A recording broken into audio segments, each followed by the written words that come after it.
Bonsoir à tous, j'espère que vous allez bien. On va finir là, cette histoire des failles de la base aux échecs, donc tout ce que je vous apprends pas.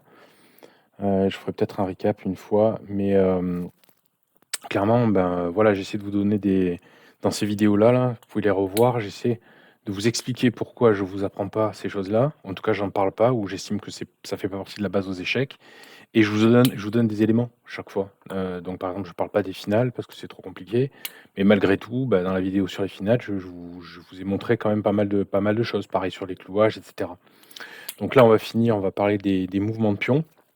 Alors avant toute chose, première petite note, j'ai fait une vidéo, récemment, la semaine dernière, sur un abonné, Rulio, qui s'est proposé pour que j'analyse une de ses parties en direct.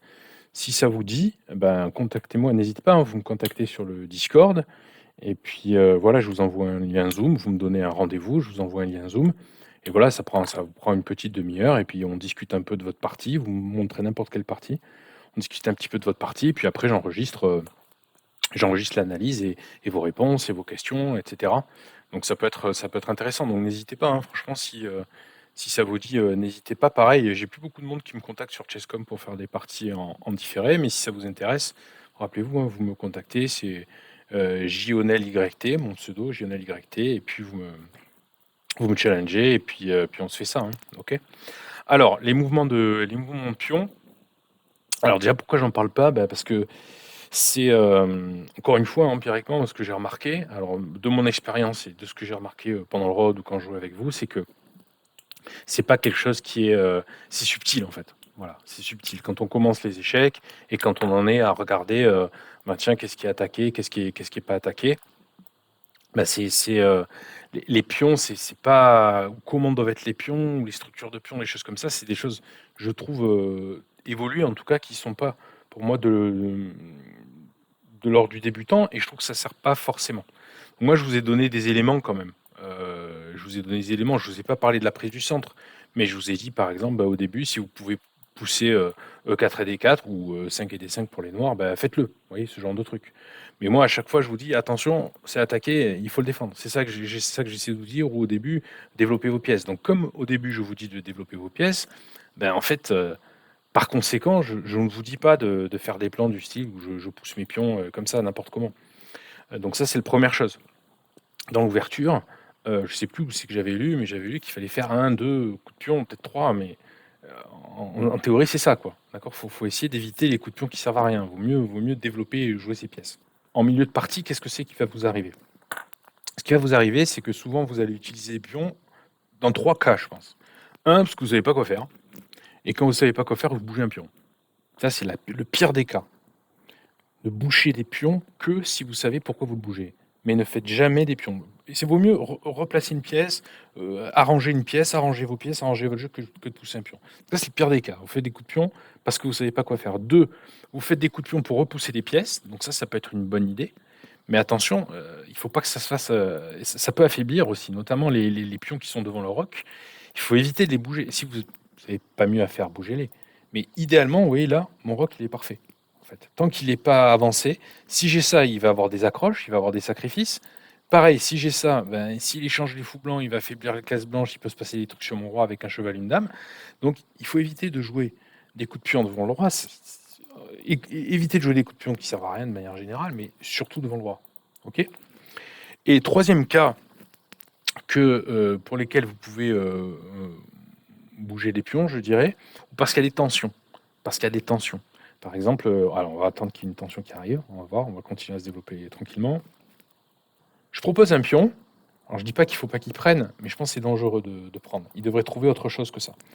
Mais très souvent, ce que j'ai pu remarquer, c'est quand on vous propose un échange de pions, vous avez tendance à le prendre. Vous ne prenez pas tout le temps, mais vous pouvez avoir tendance à le prendre. Donc ça, c'est le troisième cas, je dirais, qui est un peu rédhibitoire. Donc moi, qu'est-ce que je peux vous apprendre sur les mouvements de pion? Essayez, même si, il faut toujours regarder, les alignements, il y a toujours mieux à vous avez d'autres choses à faire, si vous respectez la base aux échecs, mais essayez, de ne pas jouer les coups de pion pour rien. Voilà, essayez d'être, un peu conservatoire quand vous jouez un pion. Avant de jouer un pion, de dire: «Ah, je vais jouer un pion», demandez-vous: «Est-ce que j'ai pas des pièces qu'il vaudrait mieux que je joue?» Ou alors si vous jouez un pion pour une bonne raison. Parce que vraiment vous dites: «Tiens, là je suis en train de lui faire» là il aurait pris par exemple qu'il y avait des menaces si je reprenais le pion. Vous voyez? C'est pour ce genre de pour des raisons tactiques peut-être. Mais pas pour rien en fait, vous voyez? Ou alors prévoyez un pion en prévision de quelque chose. Par exemple, vous n'avez pas envie qu'il pousse ce pion-là parce qu'il va rejeter son fou, bah, c'est pour ça que c'est tout indiqué peut-être de mettre ce pion ici. Mais vous voyez, ça a un sens.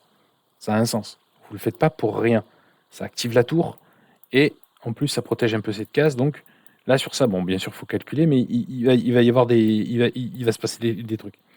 Mais essayez vraiment de ne pas faire ça pour rien. Et c'est plus important que les tactiques que vous pouvez voir ou que vous pouvez chercher. Je pense que c'est vraiment le premier truc que vous devez faire, c'est ça.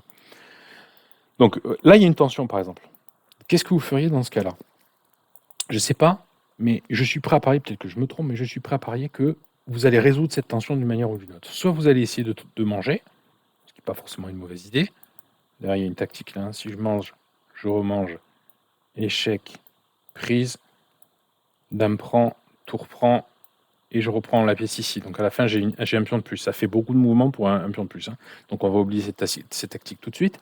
Mais mon point, c'est quoi? Mon point, c'est de dire, est-ce que vraiment vous voulez résoudre est-ce que vraiment vous voulez résoudre cet échange? Ne cédez pas forcément à la proposition d'échange de pions. Faites-le que si ça vous arrange. Faites-le soit parce que vous avez une tactique, très bien, par exemple. Faites-le, ou ne le faites pas parce que mais vous n'êtes pas obligé d'avancer. Je ne me sens pas obligé de résoudre la tension parce qu'en fait, la tension, elle reste. Oui, la tension, elle va rester. C'est pas mon désavantage. Et là, par exemple, faire ça, bah, c'est une petite erreur. C'est une petite erreur, pas bien grosse, mais c'est une petite erreur. Il peut avoir des problèmes si je pousse le pion. Alors, il peut avancer, il peut bouger le cheval, mais il peut commencer à avoir des petits problèmes. Évitez de jouer des coups de pion pour rien, d'accord? Évitez de jouer des coups de pion pour rien. Euh, Si vous pouvez privilégier les pièces, d'accord? Vaut mieux jouer des pièces que jouer les pions. Ne faites pas des coups affaiblissants pour rien, d'accord? Ça sert à rien. Donc là, je parle du milieu de jeu. Et en début de partie, bien sûr, jouez un minimum de coups de pion. Sortez vos pièces, d'accord? Donc là, je vais avancer la partie. Je pense que je vais un peu couper la vidéo. Je vais avancer la partie, parce que là, 8 minutes, 3 minutes, c'est long. Et puis, peut-être qu'on va faire... je vais voir, mais peut-être qu'on va faire après un recap sur les pions finales, parce qu'il faudra un peu que ça aille un petit peu mieux. Et on va voir un peu les mouvements des pions finales. Ok? Allez, à tout de suite. On attaque ce petit pion. Donc, vous voyez, j'ai pas résolu la tension. J'ai amélioré ma tour. J'ai amélioré ma dame. Elle est plus active. Elle vient vers son roi. Je vais commencer à avoir des idées comme ça, de maths, etc. J'améliore. J'ai pas résolu la tension. Notez que si j'avais résolu la tension, ça lui permettait de sortir ses pièces. Vous voyez? Moi, je j'ai aucun intérêt à lui laisser sortir ses pièces. Aucun. En fait, moi, je suis très bien placé. S'il ouvre, je vais être encore plus actif. Donc, moi, je suis très bien là. Donc là, je peux avoir des plans usuels comme ça. Puis on revient ici. En plus, je suis pas sûr je crois pas qu'il puisse défendre en plus. J'aurais bien aimé arriver en finale quand même. Donc là, c'est lui qui a résolu la tension en bouchant tout. Ok. Donc peut-être le dernier truc que je pourrais vous dire ou je pourrais vous conseiller, c'est pas au pion de s'adapter aux pièces. C'est aux pièces de s'adapter aux pions. D'accord? Là, ces pions, ils travaillent, hein. Ils protègent des cases. Mais maintenant, ce fou, il est débile. Il sert plus à rien. Cette tour, elle est un peu débile. Elle sert plus à rien. Donc c'est aux pièces de s'adapter. C'est pas aux pions de s'adapter. Mieux si on va essayer de faire une autre partie où on est vraiment en finale, parce que c'est pas bon. Ok.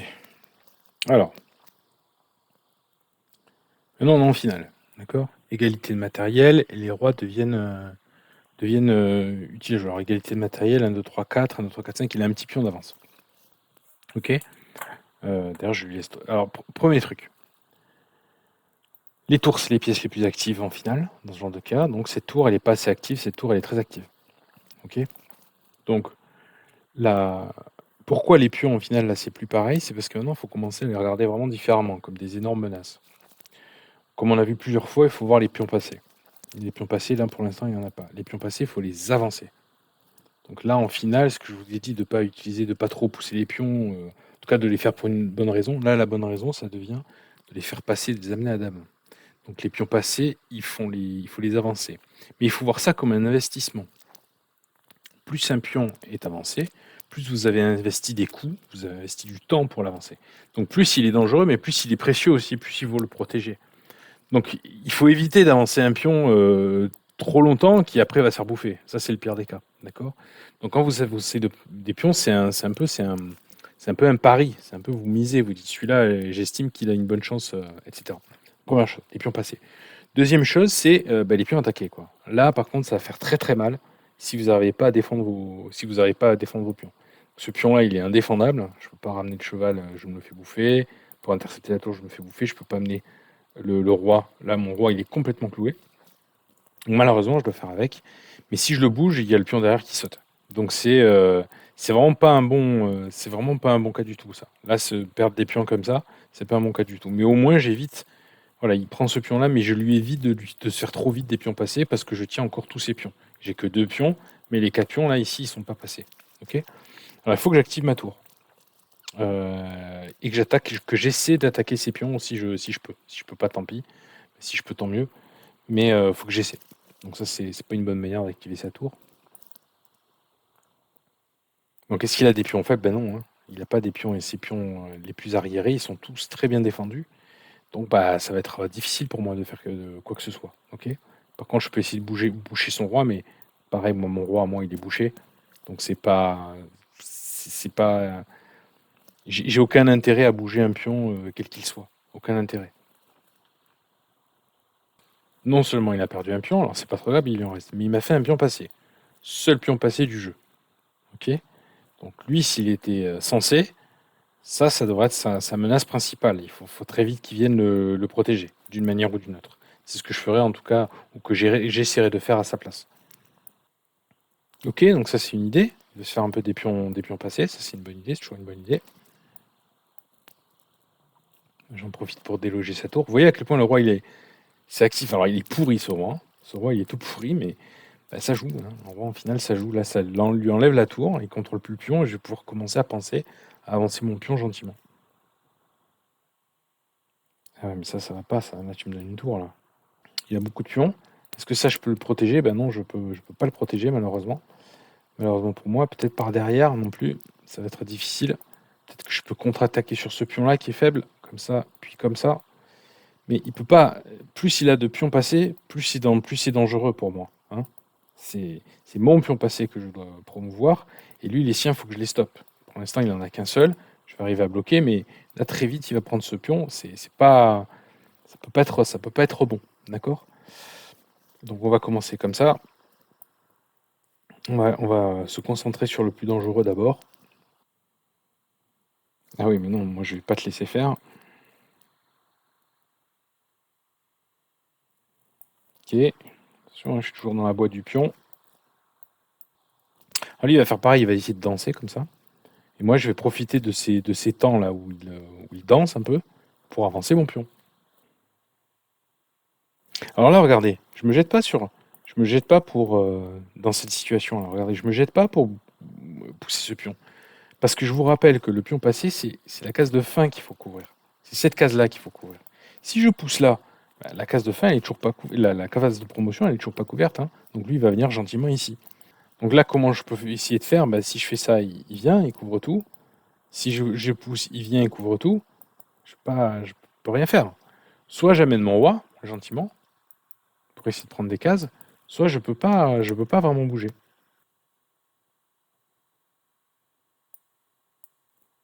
Je colle la case d'échec.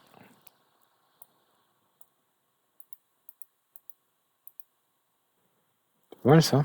Sauf que je vais réitérer la menace. Et mat. Et malheureusement, ça passe pas. Voilà. Bah, écoutez, ça vous fait quelques éléments. Dites-moi si ça répond à peu près à la question sur le mouvement des pions. Bah, sinon, bah, voilà, regardez un petit peu. De toute façon, j'en parle assez souvent dans les vidéos des pions, en tout cas quand je joue, quand je vous montre, quand je discute avec les abonnés. Donc voilà, vous pouvez commenter et puis me dire si vous voulez encore d'autres sessions comme ça. Allez, à bientôt. Salut.